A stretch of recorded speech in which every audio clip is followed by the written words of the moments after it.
अगस्त 2023 में मैंने हमारे पाठ आधारित कर्तव्यों में लिन म्यू के साथ सहयोग करना शुरू किया।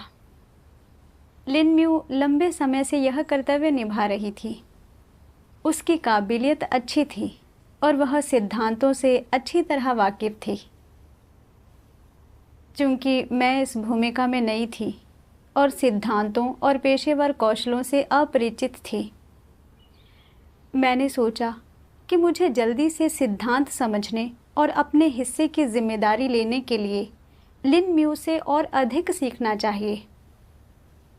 सबसे पहले मैंने पेशेवर कौशल और सिद्धांत सीखने की कोशिश की। जब मेरे द्वारा व्यवस्थित सामग्री में कमी होती तो मैं लिन म्यू से उन्हें सुधारने में मदद मांगती। बाद में वह जल्दी से उन समस्याओं और कमियों को पूरा कर देती जो मुझे कुछ हद तक जटिल लगती थी। मुझे थोड़ी ईर्ष्या होती थी, लेकिन यह सोचकर कुछ हद तक राहत मिलती थी कि अगर भविष्य में मुझे कठिनाइयों का सामना करना पड़ा तो वह उन्हें हल करने में मदद कर सकती है। इस तरह मुझे सामग्री या सिद्धांतों की तलाश में समय बर्बाद नहीं करना पड़ेगा। इससे समय और प्रयासों की बचत होगी, जिससे मेरे लिए चीज़ें आसान हो जाएंगी। धीरे धीरे जब मुझे मुश्किल समस्याओं का सामना करना पड़ता, जिसमें अधिक समय लगता और सावधानीपूर्वक विचार करना होता था, तो मैं उन्हें हल करने के लिए लिन म्यू की तरफ देखती। समस्याएं सुलझाने का मेरा यह तरीका बन गया। लिन म्यू ने कई बार मुझे इस बारे में बताया। कहा कि हर बार जब वह मेरे द्वारा व्यवस्थित सामग्रियों की समीक्षा करती है तो उसे बहुत समय लगता है, क्योंकि कुछ चीज़ें स्पष्ट रूप से नहीं बताई गई होती हैं और मुझे ज़्यादा विचारपूर्वक ढंग से लिखना चाहिए। मुझे थोड़ा अपराध बोध हुआ, लेकिन फिर मैंने सोचा, लिन म्यू में मुझसे बेहतर काबिलियत है और वह सिद्धांतों को बेहतर समझती है। वह ये समस्याएं जल्दी से ठीक कर सकती है। बस सक्षम लोगों को अधिक काम करने दो। इसलिए मैंने आत्मचिंतन नहीं किया। एक दिन लिन म्यू व्यस्त थी और मेरे द्वारा लिखे गए कार्य संवाद पत्र की समीक्षा करने के लिए उसके पास समय नहीं था। उसने मुझे खुद ही इसे ध्यान से जांचने के लिए कहा। मैंने पाया कि 2 भाग ऐसे थे जहां मैंने चीज़ें स्पष्ट रूप से नहीं समझाई थी। मुझे याद आया कि जब मैं लिख रही थी तब मुझे इसका एहसास हुआ था, लेकिन कुछ समय तक विचार करने के बाद मुझे बेहतर विचार नहीं आए। इसलिए मैंने इसे लिन म्यू के लिए बाद में संशोधित करने और सुधारने के लिए छोड़ दिया। अब मैं इस बारे में सोच रही थी, यदि लिन म्यू के पास समीक्षा करने का समय ना हुआ और सीधे एक समस्या वाला पत्र भेज दिया तो क्या होगा? क्या यह भाई बहनों के लिए गैर शिक्षाप्रद नहीं होगा? गंभीर मामलों में तो यह बाधा और गड़बड़ी भी पैदा कर सकता है। मैं थोड़ी डरी हुई थी और मैंने सोचा, अगर भविष्य में मुझे कुछ ऐसा मिला जिसे मैं स्पष्ट रूप से नहीं देख पाई, तो मुझे लिन म्यू के साथ इस पर चर्चा करनी चाहिए और इसे समझने के बाद ही आगे बढ़ना चाहिए। मैं बस आसान रास्ता नहीं अपना सकती और समस्याओं को दूसरों के लिए नहीं छोड़ सकती। इसके बाद मैंने आत्मचिंतन करना शुरू किया कि मैं हमेशा दूसरों पर समस्याएं क्यों थोपना चाहती थी। फिर मैंने परमेश्वर के वचनों का एक अंश पढ़ा जो वास्तव में मेरी दशा से जुड़ा था। सर्वशक्तिमान परमेश्वर कहता है, कर्तव्य करते समय लोग हमेशा हल्का काम चुनते हैं, ऐसा काम जो थकाए नहीं और जिसमें बाहर जाकर चीजों का सामना करना शामिल न हो। इसे आसान काम चुनना और कठिन कामों से भागना कहा जाता है, और यह दैहिक सुखों के लालच की अभिव्यक्ति है। और क्या? अगर कर्तव्य थोड़ा कठिन, थोड़ा थका देने वाला हो, अगर उसमें कीमत चुकानी पड़े तो हमेशा शिकायत करना। भोजन और वस्त्रों की चिंता और दैहिक आनंदों में लिप्त रहना, ये सभी दैहिक सुखों के लालच की अभिव्यक्तियां हैं। जब ऐसे लोग देखते हैं कि कोई कार्य बहुत श्रम साध्य या जोखिम भरा है, तो वे उसे किसी और पर थोप देते हैं। खुद वे सिर्फ आसान काम करते हैं और यह कहते हुए बहाने बनाते हैं कि उनकी काबिलियत कम है, कि उनमें उस कार्य को करने की क्षमता नहीं है और वे उस कार्य का बीड़ा नहीं उठा सकते। जबकि वास्तव में इसका कारण यह होता है कि वे दैहिक सुखों का लालच करते हैं। वे कोई भी काम करें या कोई भी कर्तव्य निभाएं, वे कष्ट नहीं उठाना चाहते। कलीसिया का काम या उनके कर्तव्य कितने भी व्यस्ततापूर्ण क्यों न हों, उनके जीवन की दिनचर्या और सामान्य स्थिति कभी बाधित नहीं होती।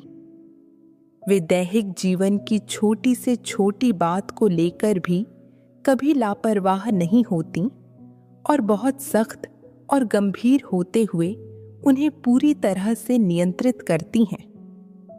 लेकिन परमेश्वर के घर का काम करते समय मामला चाहे कितना भी बड़ा क्यों न हो, और भले ही उसमें भाई बहनों की सुरक्षा शामिल हो, वे उससे लापरवाही से निपटती हैं। यहाँ तक कि वे उन चीज़ों की भी परवाह नहीं करती जिनमें परमेश्वर का आदेश या वह कर्तव्य शामिल होता है जिसे उन्हें करना चाहिए। वे कोई जिम्मेदारी नहीं लेती। यह देह सुखों के भोग में लिप्त होना है ना? क्या दैहिक सुखों के भोग में लिप्त लोग कोई कर्तव्य करने के लिए उपयुक्त होते हैं? जैसे ही कोई उनसे कर्तव्य करने या कीमत चुकाने और कष्ट सहने की बात करता है, तो वे इनकार में सिर हिलाते रहते हैं। उन्हें बहुत सारी समस्याएं होती हैं, वे शिकायतों से भरे होते हैं और वे नकारात्मकता से भरे होते हैं। ऐसे लोग निकम्मे होते हैं। वे अपना कर्तव्य करने की योग्यता नहीं रखते और उन्हें हटा दिया जाना चाहिए। परमेश्वर के वचनों ने जो उजागर किया वह ठीक मेरी ही दशा थी। कर्तव्य करते समय मुझे ऐसे कार्य करना पसंद था जो आसान और अधिक सुविधाजनक हो, और हमेशा अधिक कठिन समस्याओं को दूसरों के लिए छोड़ देती थी। यह देह सुख की चाह की अभिव्यक्ति थी। पत्र लिखते समय मैं जवाब देने के लिए सरल मुद्दे चुनना पसंद करती थी, और यदि कोई मुद्दा अधिक जटिल होता तो मैं इसे बहुत अधिक परेशानी वाला मानती और जवाब नहीं देना चाहती थी। भले ही मैंने ऐसे किसी मुद्दे पर जवाब दिया हो, मैंने यह सोचने का प्रयास नहीं किया कि समस्या पर स्पष्ट रूप से संगति कैसे की जाए। मैं हमेशा मुश्किल मुद्दे लिन म्यू को निपटाने के लिए छोड़ देती थी। बहाने बनाती थी कि मैं ऐसी बातें स्पष्ट रूप से नहीं बता सकती, जबकि वास्तव में मैं अपने कर्तव्य में अधिक प्रयास नहीं करना चाहती थी या अधिक कठिनाई नहीं सहना चाहती थी, और मैं देह सुखों का लालच कर रही होती थी। अपनी दशा के बारे में कुछ ज्ञान पाने के बाद मैंने परमेश्वर से प्रार्थना की खुद के खिलाफ विद्रोह करने और परमेश्वर के सामने पश्चाताप करने की अपनी इच्छा जताई। बाद में मुझे परमेश्वर के वचनों का एक अंश मिला जिसने मेरे दिल को गहराई से भेद दिया। सर्वशक्तिमान परमेश्वर कहता है, कुछ लोग चाहे जो भी काम करें या कोई भी कर्तव्य निभाएं, वे उसमें अयोग्य होते हैं। वे उसका भार नहीं उठा सकते और वे किसी भी उस दायित्व या जिम्मेदारी को निभाने में असमर्थ होते हैं जो एक व्यक्ति को निभानी चाहिए। क्या वे कचरा नहीं हैं? क्या वे अभी भी इंसान कहलाने लायक हैं? कमक्ल लोगों, मानसिक रूप से अयोग्य और जो शारीरिक अक्षमताओं से ग्रस्त हैं, उन्हें छोड़कर क्या कोई ऐसा जीवित व्यक्ति है जिसे अपने कर्तव्यों को नहीं करना चाहिए और अपनी जिम्मेदारियों को पूरा नहीं करना चाहिए? लेकिन इस तरह के लोग कामचोर और सुस्त होते हैं और अपनी जिम्मेदारियां पूरी नहीं करना चाहते। निहितार्थ यह है कि वे एक उचित मनुष्य नहीं बनना चाहते हैं। परमेश्वर ने उन्हें इंसान बनने का अवसर दिया और उसने उन्हें काबिलियत और विशेष गुण दिए, फिर भी वे अपना कर्तव्य करने में इनका इस्तेमाल नहीं कर पाते हैं। वे कुछ नहीं करते, लेकिन हर मोड़ पर चीज़ों का आनंद लेना चाहते हैं। क्या ऐसा व्यक्ति मनुष्य कहलाने लायक भी है? उन्हें कोई भी काम दे दिया जाए, चाहे वह महत्वपूर्ण हो या सामान्य, कठिन हो या सरल, वे हमेशा लापरवाह और शातिर होते हैं और काम चोरी करते हैं। समस्याएं आने पर अपनी जिम्मेदारी दूसरों पर थोपने की कोशिश करते हैं, कोई जिम्मेदारी नहीं लेते हैं और वे अपना परजीवी जीवन जीते रहना चाहते हैं। क्या वे बेकार कचरा नहीं हैं? समाज में किसे रोजी रोटी कमाने के लिए खुद पर निर्भर नहीं रहना पड़ता है। एक बार जब व्यक्ति वयस्क हो जाता है तो उसे अपना भरण पोषण खुद करना चाहिए। उसके माता पिता ने अपनी जिम्मेदारी निभा दी है। भले ही उसके माता पिता उसकी मदद करने के लिए तैयार हों, वह इससे असहज होगा। उन्हें यह समझने में समर्थ होना चाहिए कि उनके माता पिता ने उनकी परवरिश करने का अपना लक्ष्य पूरा कर दिया है और कि वे हृष्ट-पुष्ट वयस्क हैं और उन्हें स्वतंत्र रूप से जीवन जीने में समर्थ होना चाहिए। क्या एक वयस्क में यह न्यूनतम सूझबूझ नहीं होनी चाहिए? अगर किसी व्यक्ति में सही मायने में सूझबूझ है तो उसके लिए अपने माता पिता के पैसों पर जीवन यापन करते रहना बिल्कुल असंभव होगा। वह दूसरों की हंसी का पात्र बनने से, अपनी नाक कटने से डरेगा। तो क्या किसी सुविधा भोगी और काम से घृणा करने वाले व्यक्ति में कोई विवेक होता है? वे बिना काम किए कुछ हासिल करना चाहते हैं।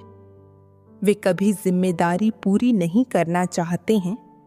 वे चाहते हैं कि मिठाइयाँ आसमान से सीधे उनके मुंह में टपकें। उन्हें हमेशा दिन में 3 बार अच्छा भोजन चाहिए होता है।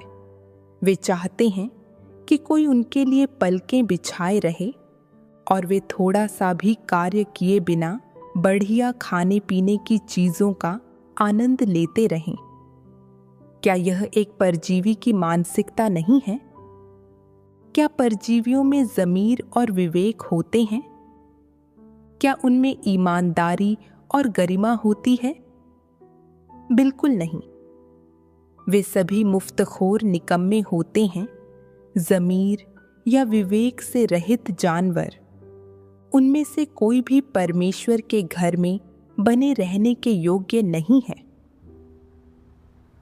परमेश्वर इस तथ्य को उजागर करता है कि जो लोग अपने कर्तव्यों में गैर जिम्मेदार, धूर्त होते हैं और ढिलाई बरतते हैं, उनमें कोई ईमानदारी या गरिमा नहीं होती।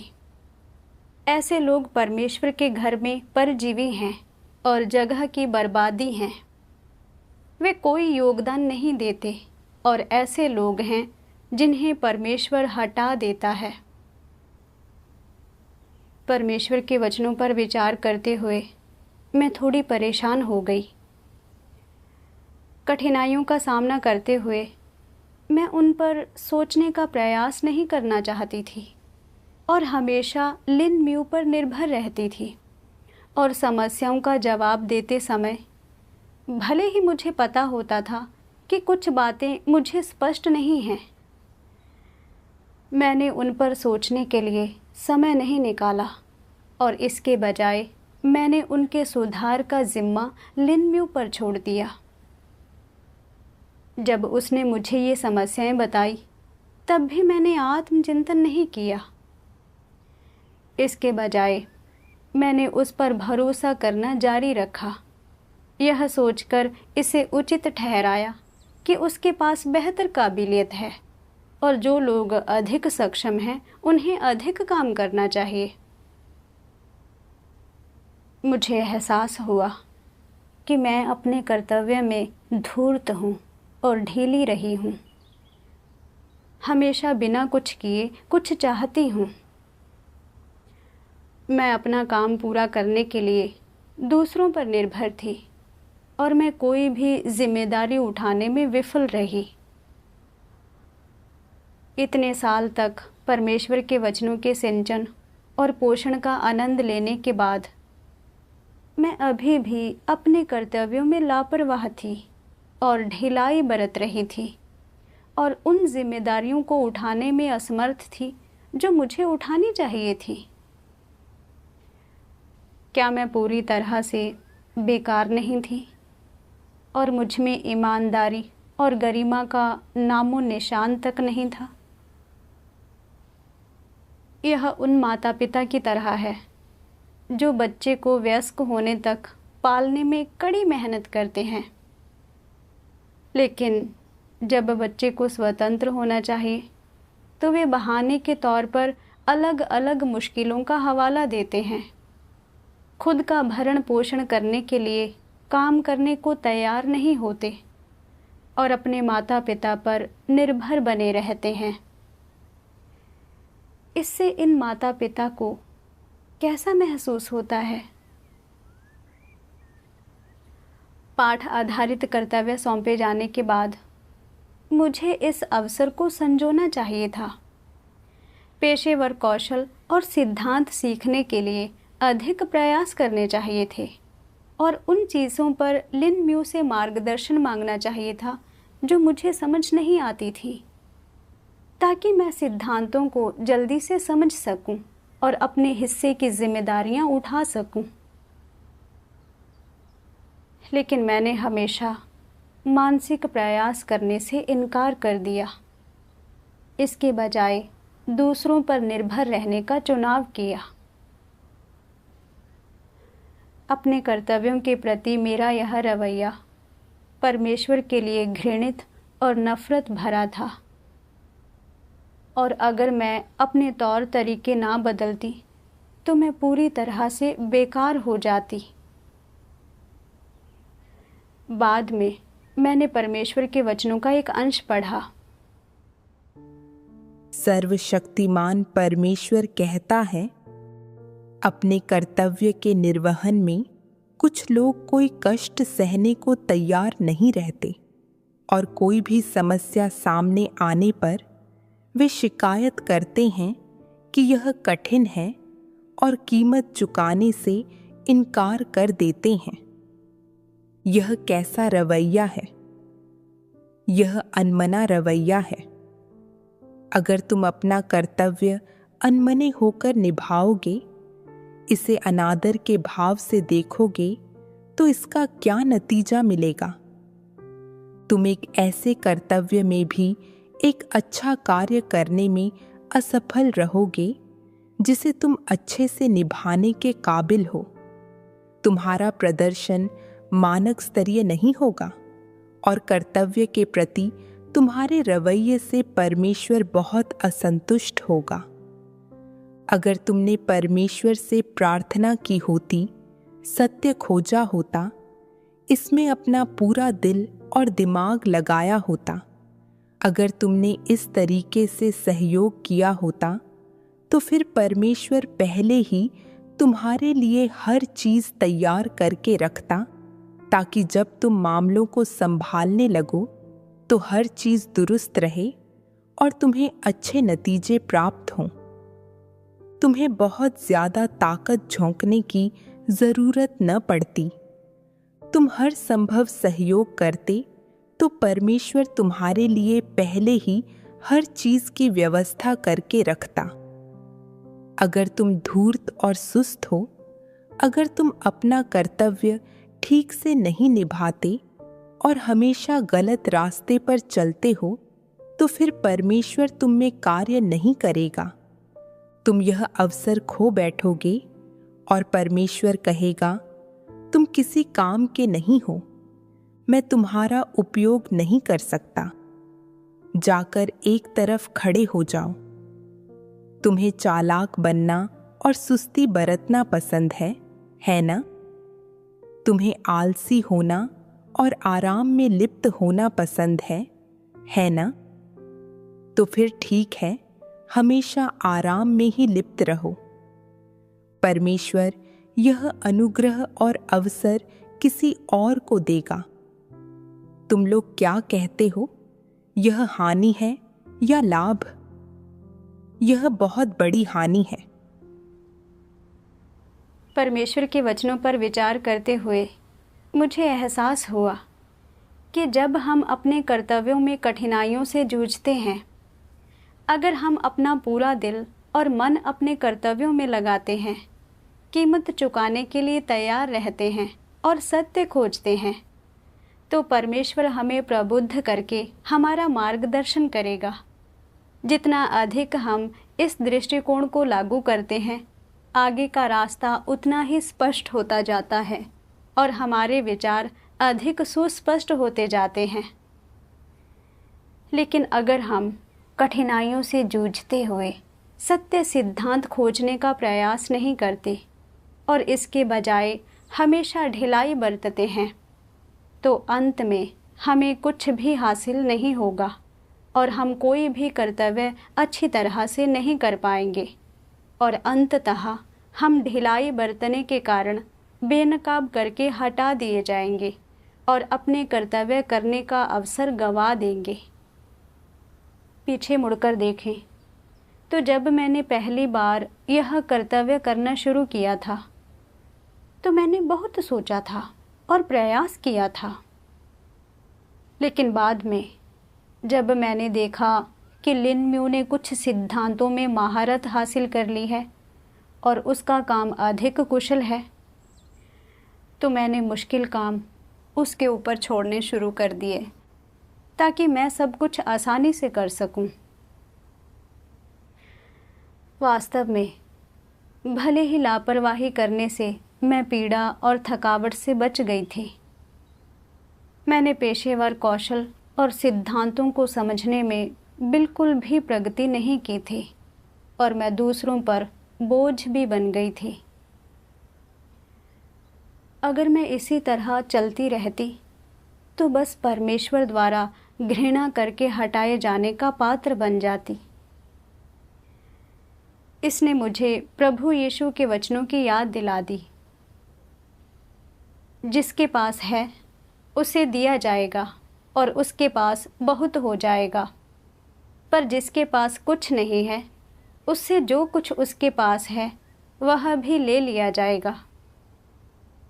परमेश्वर धार्मिक है। जब तक कोई व्यक्ति प्रयास करने, सत्य की खोज करने और अपने कर्तव्यों में कीमत चुकाने के लिए तैयार है, तब तक उसे परमेश्वर का प्रबोधन और मार्गदर्शन प्राप्त होगा। जितना अधिक वह ऐसा करेगा, उसका मार्ग उतना ही साफ होगा और उसका मन उतना ही स्पष्ट होगा। लेकिन मैं धूर्त थी और अपने कर्तव्यों में ढिलाई बरत रही थी। कीमत चुकाने को तैयार नहीं थी और हमेशा दूसरों पर काम थोपती थी। यह मानती थी कि दूसरों पर निर्भर रहना समय बचाने वाला और सरल तरीका है, जिससे मैं बिना अधिक मेहनत के काम पूरा कर सकती हूँ। मुझे लगा कि ऐसा करके मैं चतुर बन रही हूँ, लेकिन अंत में मुझे कोई सत्य नहीं मिला और मैं किसी भी मुद्दे को हल नहीं कर सकी। यह खुद को धोखा देना था और मुझे इसके लिए बहुत नुकसान उठाना पड़ा। मैं कितनी मूर्ख थी। यह सब महसूस करने से मुझे डर लगा और मैं परमेश्वर के सामने पश्चाताप करने और सच्चे दिल से और पूरी लगन से अपना कर्तव्य निभाने के लिए तैयार थी। फिर मैंने परमेश्वर के ये वचन पढ़े। सर्वशक्तिमान परमेश्वर कहता है, मान लो कि कलीसिया तुम्हारे लिए किसी नियत कार्य की व्यवस्था करती है और तुम कहते हो, चाहे इस नियत कार्य से मुझे ध्यान आकर्षित करने का मौका मिले या ना मिले, चूंकि यह मुझे दिया गया है इसलिए मैं इसे अच्छी तरह से करूँगा और यह जिम्मेदारी स्वीकार करूँगा। अगर मुझे मेज़बानी करने के लिए व्यवस्थित किया जाता है तो मैं इसे अच्छी तरह से करने के लिए जी जान लगा दूँगा। मैं भाई बहनों की अच्छी तरह से देखभाल करूँगा और सभी की सुरक्षा सुनिश्चित करने का पूरा प्रयास करूँगा। अगर मुझे सुसमाचार का प्रचार करने के लिए व्यवस्थित किया जाता है तो मैं खुद को सत्य से सुसज्जित करूँगा और प्रेम भाव से सुसमाचार का प्रचार अच्छी तरह से करूँगा और अपना कर्तव्य पूरा करूँगा। अगर मुझे कोई विदेशी भाषा सीखने के लिए व्यवस्थित किया जाता है तो मैं पूरे दिल से उसका अध्ययन करूँगा और उस पर कड़ी मेहनत करूँगा और जितनी जल्दी हो सके 1 या 2 वर्ष में उसमें माहिर होने का प्रयास करूँगा ताकि मैं विदेशियों को परमेश्वर की गवाही दे सकूं। अगर मुझे गवाही लेख लिखने के लिए कहा जाता है तो मैं इसे करने के लिए खुद को कर्तव्यनिष्ठ ढंग से प्रशिक्षित करूँगा और सत्य सिद्धांतों के अनुसार चीज़ें देखूँगा और भाषा के बारे में सीखूँगा। भले ही मैं सुंदर गद्य वाले लेख लिखने में सक्षम न हो सकूं, मैं कम से कम अपनी अनुभवात्मक गवाही स्पष्ट रूप से संप्रेषित कर पाऊंगा, सत्य के बारे में सुगम तरीके से संगति कर सकूंगा और परमेश्वर के लिए सच्ची गवाही दे सकूंगा ताकि मेरे लेख पढ़कर लोग शिक्षित और लाभान्वित हों।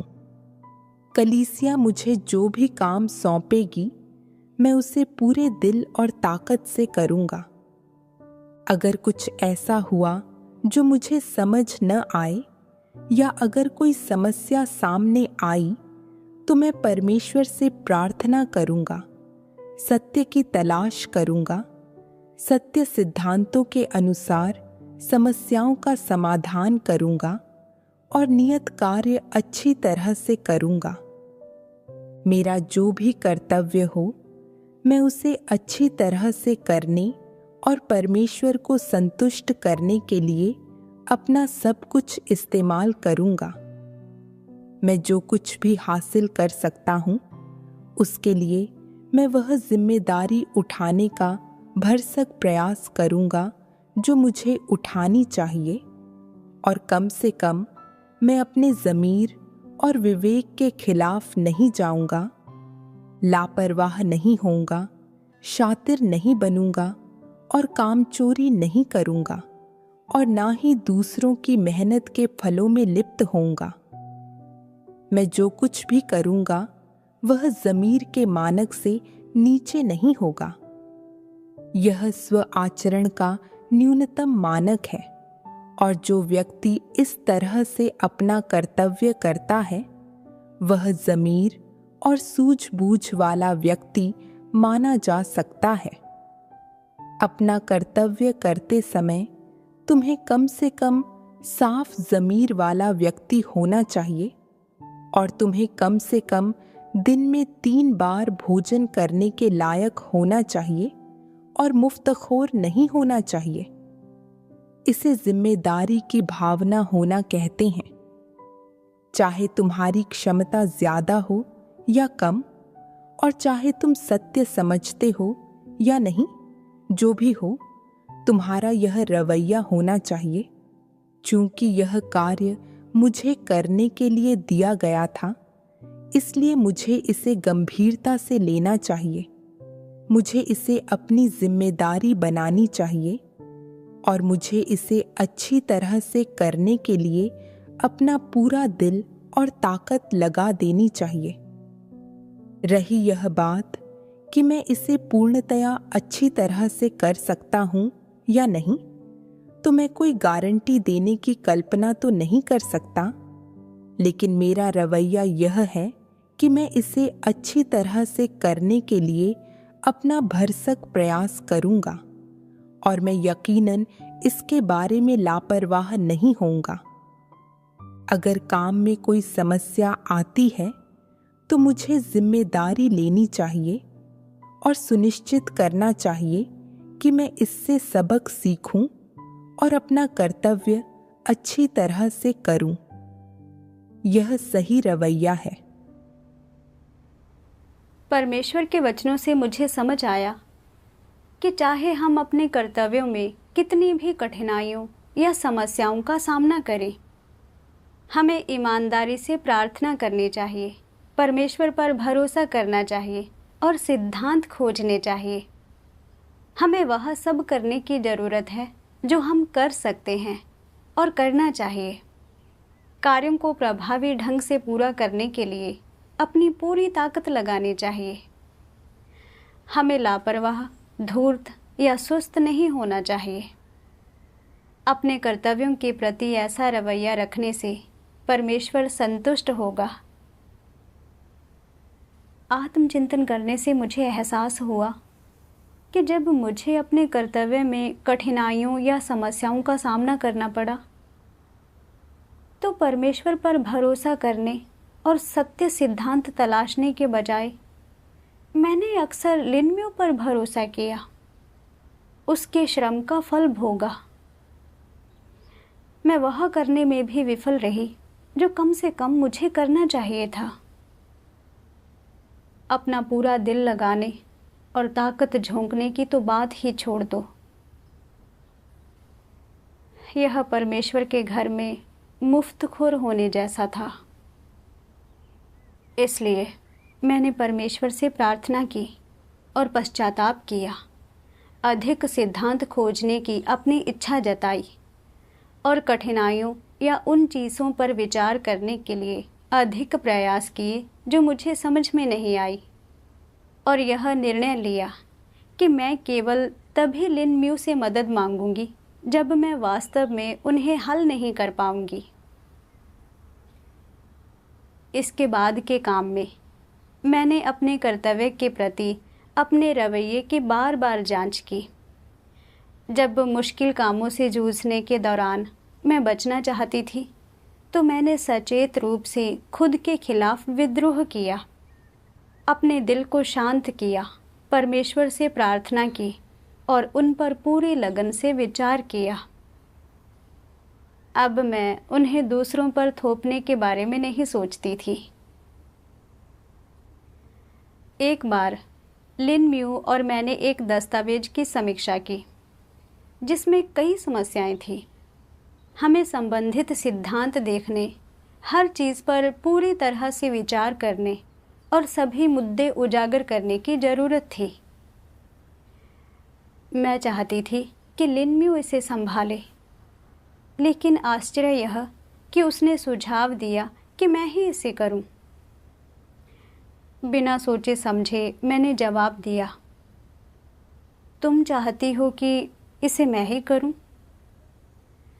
यह कहते ही मुझे एहसास हुआ कि मैं फिर से काम में ढिलाई बरतने की कोशिश कर रही थी।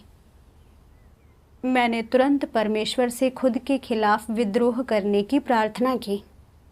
दूसरों पर यह काम थोपने के बजाय पूरे दिल से सहयोग करने और अपनी जिम्मेदारी निभाने की इच्छा व्यक्त की। फिर मैं इसे करने के लिए सहमत हो गई।